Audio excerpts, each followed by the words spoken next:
Hello, everyone, and welcome to this Autodesk Docs webinar, deep dive into the issues tool. My name is Juliana, and I work in marketing here at MicroCAD, and today's presenter is Julian Niño. At today's webinar, you will see how your team can create issues quickly and easy from the field, making it simple to identify problems, prevent delays, and manage work on your project. Throughout the webinar, you can ask a question at any given point on the left-hand corner. You can ask Julian to revisit a step or ask any questions. This is your time and we want you to make the most of it.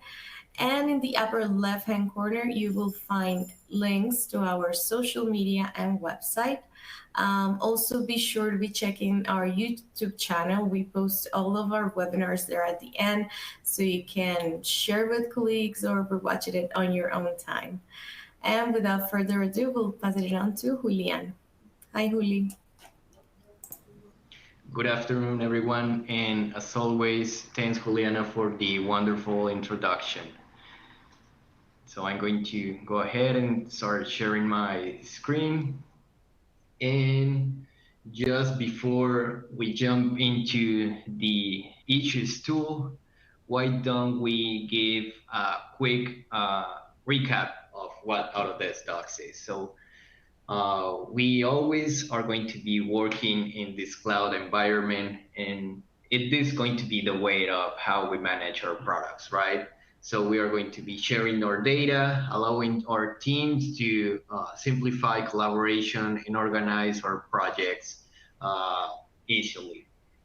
When it comes to Autodesk Docs, this tool is going to improve the collaboration between our users.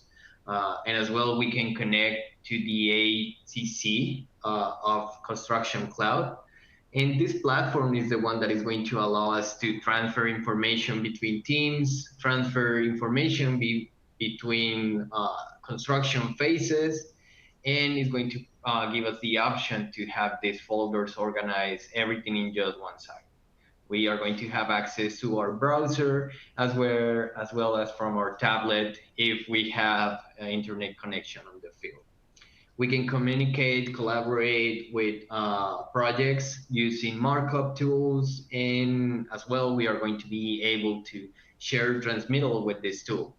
So it's going to be your common data environment, and everything is going to be provided by the Autodesk Docs, right? Allowing us to sync with other products from Autodesk, such as Revit, the ACC cloud platform, connection with Build, and we are going to find connection with another Autodesk products such AutoCAD. So this product is just great. It's going to be available from your AEC collection, and as well is going to be a standalone product. So when it comes to collaboration, this is the tool that you want to use. But today, part of our Autodesk Docs is going to be the issues tool.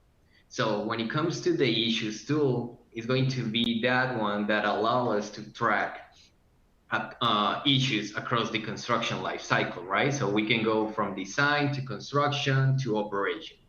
After your project administrator configures the issues tool, you are going to have access to quickly start creating issues, right?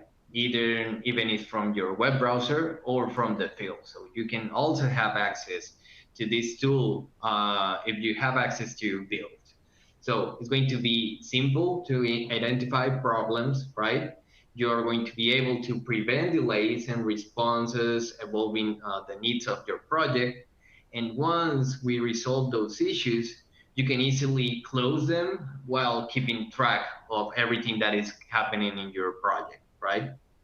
So as an example, let's say that you're working on the field, and at a given point, you notice that something needs to happen on your job site, right? So you can address that immediately, creating a comment on the given issue, taking a picture to identify what is going on the site, right? And later, assign that issue to one of your users to correctly right away. So this tool is going to allow you to use these elements as reference and as well notify the team members that there is something that needs to be resolved on the project, right? Then you can tell them exactly where it's going to be located, and you can streamline the process and quickly get it, the information for the right people at the right time. So before we starting creating issues on our project, we can see that we have a couple of options using our platform. So if you have Autodesk Docs or Autodesk Build, the first thing before creating your issues is getting your settings ready. So you're going to notice on the top right of your Issues tab, the drop-down menu for settings. And when it comes to the settings of your Issues tool, you're going to find a couple of features right there, which comes to the types of issues that you can create, the custom fields that you can add to your issues, as well as the permissions and the root causes for each one of these issues. So when it comes to the types and categories, you're going to see the option to select between the following tabs.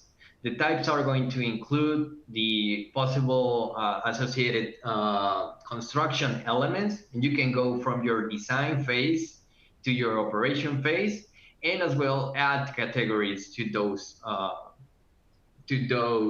types of issues, right? So it's simply just following up the steps that you see on your screen. You're going to find everything, the big blue button right there, and drop down options to either create categories or types. When it comes to creating these categories and types, you're going to get out of the box pre-configured categories, plus you can create your custom ones, right? Depending on your job that you're currently working, as well as the project type.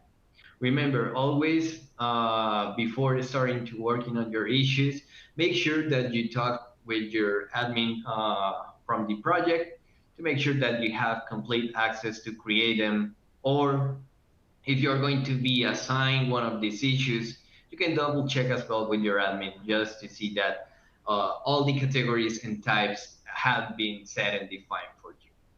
If you need to create an additional custom field or verify the permissions, you can simply tap the custom fields tab.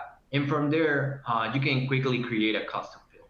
So as an example, I just fill out a custom field for a lead form if you're working on some type of environmental or sustainability project. And from there, you can define a couple of features, right? Such as you have the option to get a drop-down menu from the custom field, as well as a numeric, a paragraph, which is going to include a long description of the task you need to take when creating the issue, or just the text, which is going to be a small description where you describe what the issue needs to contain. So when it comes to your custom fields, to create them, you're going to have different permission fields as well. So simply as that, you can create your custom field, define which options you're going to have, and later you can set them up on your category or type. Then when it comes to the permissions, you're going to notice that pretty much everyone that is part of the project is going to have their own permissions. Basically, when it comes to creating from your company, you're going to have your own access, as well as you are going to have advanced type of management issues. And usually those are going to be your admins, your project administrators, or your document managers. But what happens if you need to have more information related of which permissions you have? You can always tap right there on the Learn More option, and it's going to give us the 4 tiers that we have when it comes to creating issues. So you can go from the company level to other companies, to the manager, to the admin, or fully assigned member permissions. And you can see when it comes to creating issues, we are going to have 2 main type of issues. One of them is going to be the unpublished issue, which is only going to be available for the creator of that issue and at the end, the person who was assigned to. And right here, you can pretty much create draft of the issues or the reviews before publish them. Let's say you are on field and you are taking notes of what is going on the project, or as well, you are creating a design review with your drawings. And before you start assigning all this, you want to just simply create a draft. You can save them as unpublished and later publish them. So it's going to be available for everyone. So this table right here is going to allow you to just double check all the permissions levels that you need for your project and how to assign correctly these issues to your users. So in addition to that, you can as well check the permissions on each one of your users. So from right here, you can double check who is your member, whose permission has access to, and how you can just verify to assign them additional permissions or remove permissions from one of those users. So after we have defined our custom fields or permissions, we have created our categories when it comes to issues. Let's go ahead and jump in right away to our Autodesk docs and show you what can we do on the platform, on our browser. So right here, I'm going to go ahead and jump into my Construction Cloud platform. I'm going to go ahead and select one of my projects. And from the project right here, you're going to notice right away using docs on the left side of my screen, I'm going to have my tools. Remember, you can collapse this tab. And if your tab is collapsed, the issues is always going to be a circle with a check mark. So you can remember right there where the issues are located. So if you feel like that collapse tool is really small, just go ahead and enlarge it or expand it. So right there, you're going to notice our issues tab. I already mentioned where our settings are, and this is the tab when it comes to creating an issue. So first and foremost, there are a couple of ways to create issues on your project. So you can create an issue right here from your issues tool. And just like that, you're going to get all the information needed to start working and creating your issues. So first element that you're going to see is a title for the issue that you want to create. So maybe you want to discuss management with your project, right? Or you want to discuss data pipe boards on your project. So from there, you're going to start creating your issue. Then later, you're going to notice the status of the issue. So right here, this is important to define all the phases of the issue. And we are going to start with an open issue. Later, to move to the type. So from right here, you can see the predefined types that we have for Autodesk docs. So let's say go ahead and select coordination. And from there, you can start describing your issue.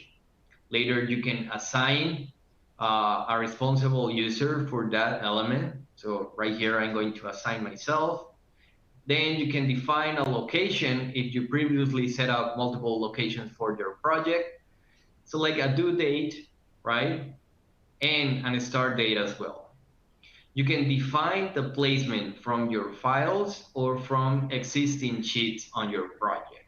So let's go right ahead and select sheets. And you're going to notice that depending on your project, is going to show you which documents or files you have selected. As well, when it comes to files, it's going to give you a drop-down menu on a tree level with the location of the files that you have available for your project. So right here, you can as well simply define a PDF, and from that PDF, it's going to take you to an additional screen, loading that PDF where you can place your issue pin. So right here is going to give you an additional drop-down option or a window notification. And from there, you can scroll in and place your issue. So right here, let's say that I need coordination when it comes to this door, because right there is going to be the location for my fire extinguisher, right? So we need to make space for that fire extinguisher. So by hitting done, it's going to take me back to my issues screen. And last but not least, you can define the root cause for that issue, right? So maybe it's going to be design coordination, and all this information is going to be available as well on the insights. So later you can identify which are going to be the most common issues either on your design process as well during your construction process, right? Just simple like that, you can go ahead and create your issue. So this is one way of creating it. And after I create it, the user who's has been assigned to the issue is going to receive an additional notification via email. So that's one way. If you're more comfortable going directly into your files and you already have a project that could be a 3D model, or you have a couple of drawing sheets, you can go right here to your project navigation. And if you're familiar with the navigation of docs already, remember you have access to your 3D views and sheets. And from here, you can also select the points and location of the issues that you see on your screens. For example, right here, I have an existing issue. This could be a safety issue right there that maybe we need to suggest to change the material for that railing or move up the railing a couple of inches just for safety on the users of this project, right? But if you want to place an issue directly onto a 3D view, the location of the tool is going to be on the right side of your screen.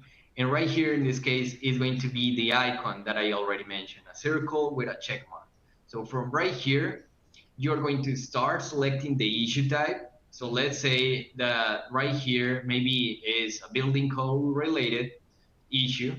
And you can see this column is going outside of my building. So from right there, you're going to notice how your mouse changes, and you can go ahead and place the issue, right?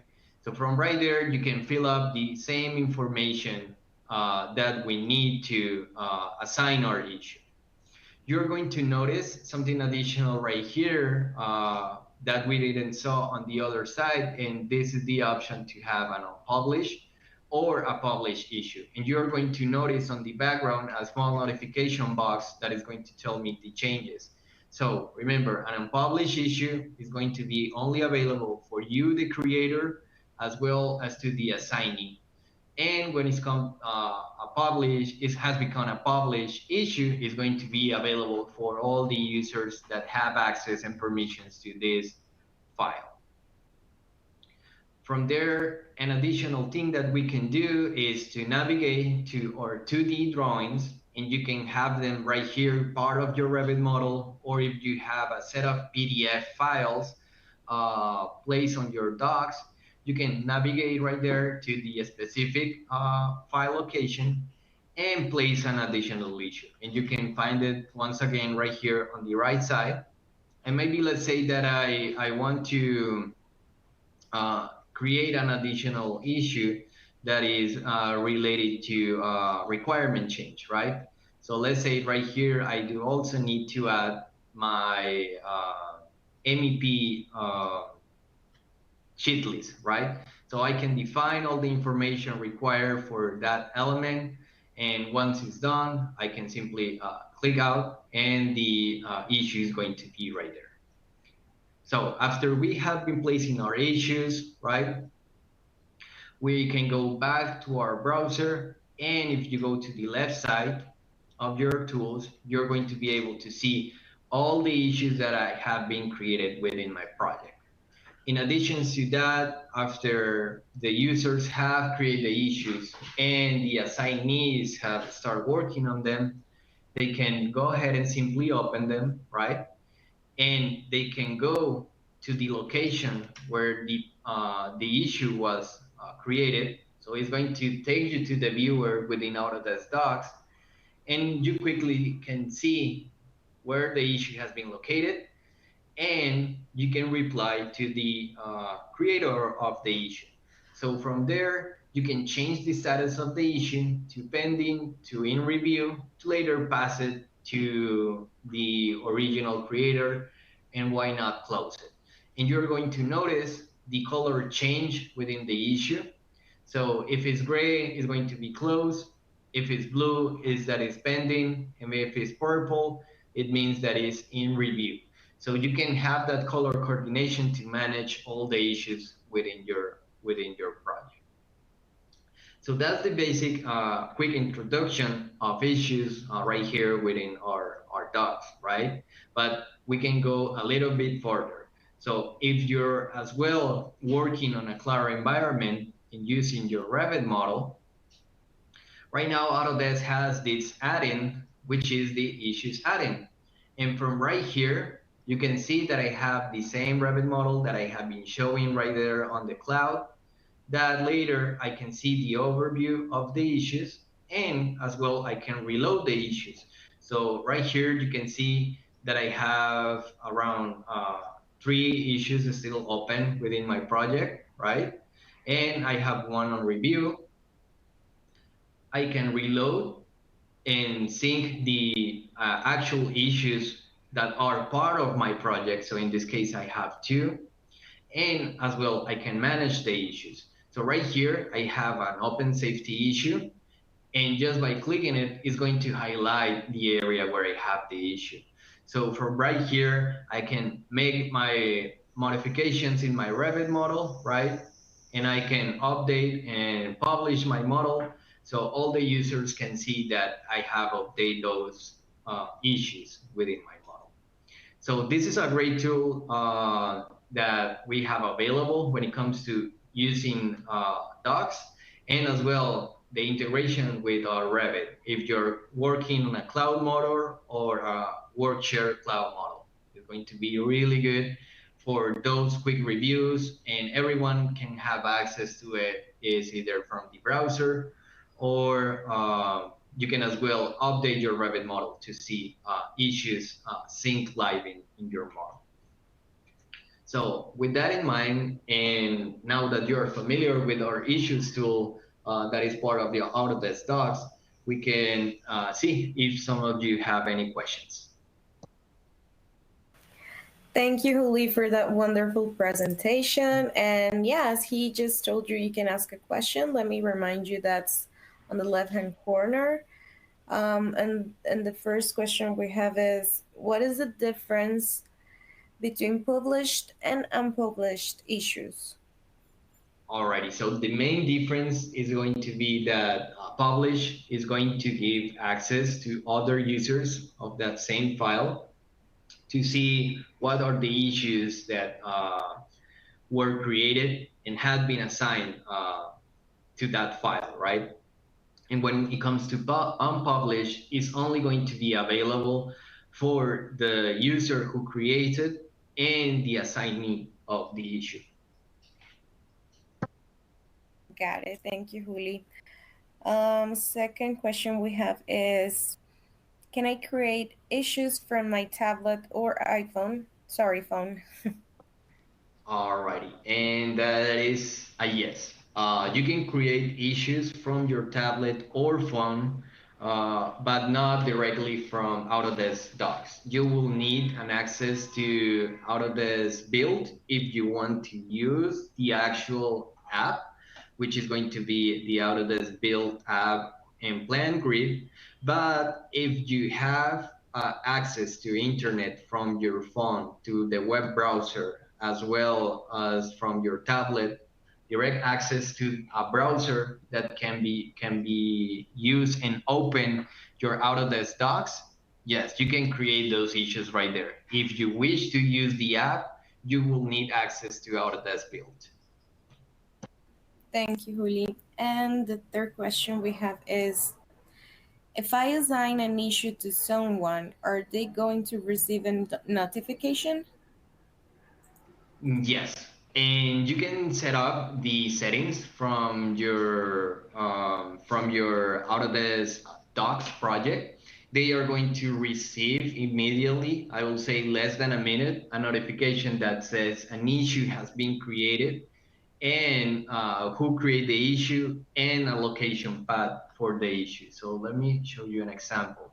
So for example, this right here that was created, you're going to notice within that email that is going to tell you the placement of the issue. So once you click on that email, it's going to take you to an additional window and a screen within the viewer within Docs, and you can see right there really fast the location of the issue. So you're going to be able to see and make the corrections and adjustment as needed. Thank you. And the last question we have is, what is the name of the add-in for Revit? Add-in for Revit. Alrighty, yes. The name of the add-in for Revit is just simply issues add-in for Revit, and you can find it right there from your desktop app. And I believe it's available from Revit 22 and above. And right now I'm using Revit 23. Just install it, and you're going to see it right there next to your add-ins. And simply like that, it's really easy to use. You are going to have your overview tab, you have your manage issues tab, you as well have an option to verify issues if you have associated models, and just simply a reload button. And with that reload button, you're going to be able to see which open issues you have, pending issues, in review, close. If you're working on model coordination, right, you're going to be able to see as well clash tolerances and clash tables. So this tool is just great if you're working on a cloud environment. Thank you, Juli. And we have another question. And the question says, are text-only notes an option for general classification that's not in reference to a particular drawing? Let me just read the question. Just give me a sec. Let me go back right here. Are text-only notes and options for general classification? Alrighty, so if you're just placing text on your docs, let me go back right here. They are just going to be displayed as, yes, general notes. They are not going to be displayed as any classification unless you defined it either as an issue on your 3D view or as a markup on your 2D view. So if you're on a 2D view on our drawing and you create text, so for example, right there, you're going to be able to see it just as a markup. And what is important is that make sure that that markup is published so everyone can see the markup that you create. Because if it is unpublished, you are the only one that is going to see it. And if you need to create some type of red lines or give some clarification for one of your users, they are not going to be able to see it. And right here, you can see that you don't have the option to assign that markup. And as well, you can create or add a reference to that text, right? But it's going to be outside your actual 2D drawing. So it's important right there that you publish your markup or text, and later your users can see it right here on the left side on the markups. So this is going to be one option. The bad thing is that you need to inform your users that you create that text, and that is going to be available for them to see it. Thank you, Julia. I hope that answers Mike's question. And if you want to learn these topics in detail, you can always take a custom training with Julian or someone else on our team. We also offer group classes online. So be sure to be checking the MicroCAD website for future webinars. And that concluded our webinar today. Thank you, Julian, for that wonderful presentation. And thank you, everyone, for attending. Thank you, everyone. And you can see right here our upcoming webinars and events. And as well, we have upcoming classes and training that you can as well take by following our links in the screen. Thanks once again. Absolutely. Thank you, everyone.